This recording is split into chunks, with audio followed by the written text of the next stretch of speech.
Ayat hari ini adalah Galatia bab 5, ayat 7-12. Mari kita baca bersama. Dahulu kamu berlomba dengan baik. Siapakah yang menghalang-halangi kamu, sehingga kamu tidak menuruti kebenaran lagi? Ajakan untuk tidak menurutinya lagi bukan datang dari Dia yang memanggil kamu. Sedikit ragi sudah mengkhamirkan seluruh adonan. Dalam Tuhan aku yakin tentang kamu, bahwa kamu tidak mempunyai pendirian lain daripada pendirian ini. Tetapi barang siapa yang mengacaukan kamu, ia akan menanggung hukumannya, siapapun juga dia. Dan lagi aku ini, saudara-saudara, jikalau aku masih memberitakan sunat, mengapakah aku masih dianiaya juga? Sebab kalau demikian, salib bukan batu sandungan lagi. Baiklah mereka yang menghasut kamu itu, mengebirikan saja dirinya. Amin. Saya memberkati saudara sekalian yang setia mengingat di mana seharusnya saudara berada dan apa yang seharusnya saudara lakukan, yaitu berkumpul di hadapan Tuhan pada subuh ini untuk membangun mezbah doa bersama. Saya percaya bahwa Allah akan memandang kita dan memuji kita dengan berkata, "Engkau telah melakukannya dengan baik." Rasul Paulus sering menggambarkan kehidupan iman orang percaya sebagai sebuah perlombaan. Dalam firman hari 7, ia juga menggambarkannya demikian saat berkata, "Dahulu kamu berlomba dengan baik." Ini adalah gambaran tentang berlari dengan giat menuju Allah yang telah memanggil kita. Kita juga sering mengatakan bahwa kehidupan iman itu seperti maraton. Ada alasan mengapa kita menganalogikannya dengan maraton, bukan lari jarak pendek, yaitu karena kehidupan iman membutuhkan kesabaran dan ketekunan yang luar biasa. Lari jarak pendek bertujuan menyelesaikan perlombaan dengan kecepatan dan kekuatan sesaat, tetapi maraton tidak demikian. Kita harus terus berlari sambil menjaga kecepatan dalam waktu yang lama. Jika berlari terlalu cepat, kita bisa kelelahan. Dan jika terlalu lambat, kita mungkin tidak bisa menyelesaikan perlombaan. Kita harus menyelesaikan perlombaan dengan menjaga ritme kita secara konsisten. Itulah sebabnya pelatihan maraton dikenal sangat sulit. Saya punya seorang teman yang merupakan atlet maraton. Tubuhnya sangat ramping. Ketika saya mendengar tentang program latihan, pengaturan pola makan, dan kebiasaan hidupnya, saya sungguh takjub. Namun, yang mengejutkan adalah, meskipun ia seorang atlet profesional, ia mengaku bahwa setiap kali bertanding, ia selalu merasa ingin menyerah. Ia merasa sakit dan sangat lelah.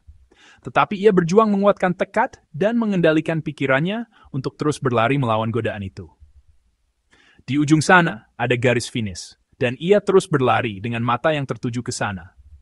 Mendengar ceritanya membuat saya berpikir, seorang profesional tetaplah seorang profesional. Kehidupan iman kita pun demikian.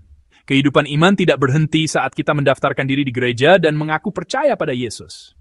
Kehidupan iman adalah sebuah perlombaan lari yang prosesnya sangat penting. Kita harus terus berlari tanpa henti dari garis start hingga mencapai garis finish. Ini bukan sesuatu yang bisa diselesaikan dalam waktu singkat. Seperti maraton, kita harus dengan tekun menjaga iman kita sepanjang hidup kita.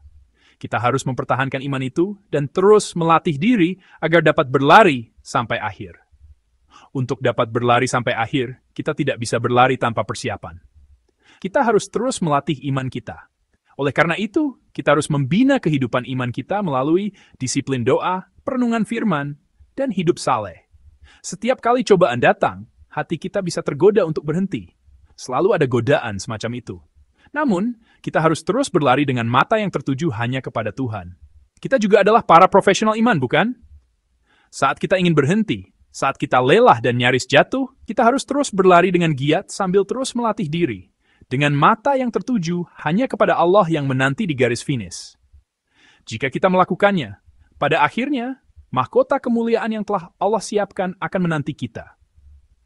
Inilah perlombaan yang harus kita jalani dengan tekun. Oleh karena itu, agar kita dapat terus berlari dengan tekun sampai akhir, ada 3 hal yang harus kita ingat dari firman hari ini. Pertama, kita harus taat pada kebenaran. Mari kita baca ayat 7 bersama-sama. Dahulu kamu berlomba dengan baik, siapakah yang menghalang-halangi kamu, sehingga kamu tidak menuruti kebenaran lagi? Amin. Paulus menyayangkan jemaat Galatia yang tadinya berlari dengan baik, tetapi kemudian berhenti. Itu berarti ada yang menghalangi mereka. Ada sesuatu yang mengaburkan Injil. Penghalang itu adalah para pengajar sesat yang mengatakan bahwa keselamatan oleh salib dan kasih karunia Yesus Kristus saja tidak cukup. Mereka harus menambahkan ketaatan pada hukum Taurat. Dari luar, ajaran ini mungkin terdengar masuk akal dan rohani. tetapi sesungguhnya ini adalah batu sandungan yang menentang Injil salib. Oleh karena itu, kita juga harus senantiasa memeriksa diri kita. Apakah saya taat pada kebenaran? Apakah saya percaya pada Injil seutuhnya? Kita harus selalu menguji diri. Ketika kita berpegang teguh pada kebenaran, rintangan apapun yang datang tidak akan menggoyahkan kita. Rintangan apapun yang menghadang akan dapat kita atasi. Dalam teks ini, arti asli dari kata menghalang-halangi adalah memotong jalan, yaitu tindakan curang untuk mengganggu perlombaan seorang pelari. Jika kita merenungkan kehidupan iman kita, betapa banyak hal di sekitar kita yang menjadi penghalang semacam itu. Tidak berlebihan jika kita katakan bahwa hidup kita penuh dengan rintangan. Baik dalam hubungan maupun situasi, ada begitu banyak hal yang membuat kita tidak dapat melihat kebenaran dengan jelas. Ada banyak hal yang mencoba mematahkan iman kita. Nilai-nilai dunia, tekanan dari perkataan orang-orang di sekitar kita, keserakahan dan ketakutan di dalam diri kita, bahkan ajaran-ajaran iman yang keliru. Ada begitu banyak faktor yang mencoba menghalangi kita dalam perlombaan iman ini. Namun, kita harus ingat. Ayat 8 mengatakan, ajakan untuk tidak menurutinya lagi bukan datang dari Dia yang memanggil kamu. Artinya, semua ajakan yang menyesatkan itu tidak berasal dari Allah. Kita harus taat pada kebenaran. Inilah kehendak Allah. Kita tidak boleh jatuh karena rintangan apapun, dan tidak boleh berhenti karena halangan apapun. Kiranya kita semua senantiasa waspada terhadap hal-hal yang menghalangi kebenaran dan menjadi orang-orang yang taat sepenuhnya pada kebenaran. Kedua, kita harus waspada terhadap ragi. Mari kita baca ayat 9 bersama-sama. Sedikit ragi sudah menghamirkan seluruh adonan. Meskipun ukurannya kecil, ragi dapat meresap dan mengubah seluruh adonan. Dalam Alkitab, ragi memiliki dua makna simbolis, yaitu negatif dan positif. Dalam makna negatif, ragi melambangkan dosa, ajaran sesat, dan kemunafikan. Sedangkan dalam makna positif, ragi menggambarkan bagaimana kerajaan Allah, meskipun dimulai dari hal kecil, dapat mengubah seluruh dunia. Namun, firman hari ini berbicara tentang makna negatifnya. Ragi di sini mengacu pada penyimpangan kecil yang dapat meruntuhkan Injil. Mungkin ini adalah sebuah ajaran yang tampak sepele atau ketidaktaatan yang dianggap remeh. Tetapi jika dibiarkan, pada akhirnya hal itu akan merusak seluruh bangunan iman kita. Sebuah ajaran kecil bernama legalisme yang masuk ke jemaat Galatia telah mengacaukan seluruh gereja. Pada akhirnya, hal itu membuat mereka berhenti berlari, menjauh dari kebenaran, dan menyimpang dari Injil. Bagi kita juga, selalu ada ragi yang mencoba menyusup. Ada hal-hal kecil yang membuat kita berpikir, yang seperti ini tidak apa-apa. Kadang kita tergoda untuk berkompromi, sudahlah, yang satu ini bisa dilewatkan saja. Misalnya, mungkin tidak apa-apa jika hari ini saya melewatkan saat teduh. Tanpa disadari, kita mulai menjauh dari firman Tuhan. Mungkin tidak apa-apa jika hari ini saya tidak berdoa. Perlahan-lahan, kita jatuh ke dalam kelesuan rohani. Satu kompromi kecil dalam kehidupan iman kita dapat menyebabkan guncangan yang jauh lebih besar. Satu keluhan kecil dapat mengguncang seluruh hidup kita dan merusak suasana komunitas. Kita mungkin menganggapnya sepele, tetapi dampaknya sama sekali tidak kecil. Dosa kecil atau ketidaktaatan yang dianggap remeh pada akhirnya dapat menggoyahkan seluruh iman kita. Seperti percikan api kecil yang dapat membakar hutan yang luas, hal kecil itu dapat meruntuhkan seluruh hidup kita. Oleh karena itu, kita harus waspada terhadap ragi dosa yang tampak sepele. Kita harus peka terhadap ragi kecil ini dan terus menjaga ketekunan dalam perjalanan iman kita. Kiranya kita semua dapat melakukannya dengan setia. Ketiga, kita tidak boleh memiliki pendirian yang lain. Mari kita baca ayat 10 bersama-sama. Dalam Tuhan aku yakin tentang kamu, bahwa kamu tidak mempunyai pendirian lain daripada pendirian ini. Tetapi barang siapa yang mengacaukan kamu, ia akan menanggung hukumannya. Siapapun juga dia. Pendirian yang lain adalah pemikiran yang menyimpang dari Injil. Itu adalah pikiran yang berpaling dari kebenaran untuk memandang dan berpegang pada hal lain. Pendirian lain apa yang ada di jemaat Galatia.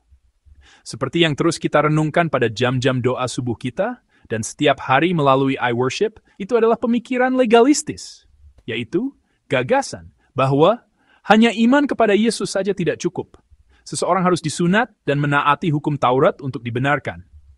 Itu juga adalah pemikiran yang lebih takut pada pandangan manusia daripada kebenaran Allah. Pemikiran yang lebih mementingkan apa kata orang dan bagaimana pandangan mereka terhadap kita daripada kasih karunia Allah. Inilah pemikiran-pemikiran yang membawa perpecahan dan kekacauan. Ketika ajaran-ajaran yang menyimpang dari Injil ini terus dikemukakan dan didengarkan, perpecahan pun terjadi. Pada akhirnya, itu adalah pemikiran yang mencoba berpegang pada syarat lain, standar lain, dan jalan lain selain salib dan kasih karunia Yesus Kristus.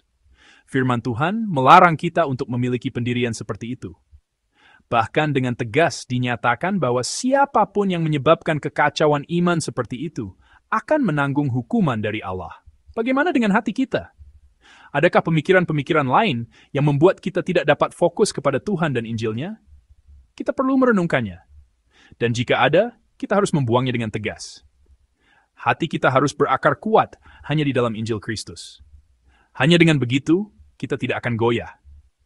Kita harus membuang setiap pendirian yang lain agar iman kita dapat bertahan sampai akhir. Kiranya kita semua menolak setiap pemikiran yang lain dan hanya berpegang pada Injil. Melalui firman hari ini, kita telah belajar bagaimana seharusnya kita berlari dalam perlombaan iman dan apa saja yang harus kita waspadai.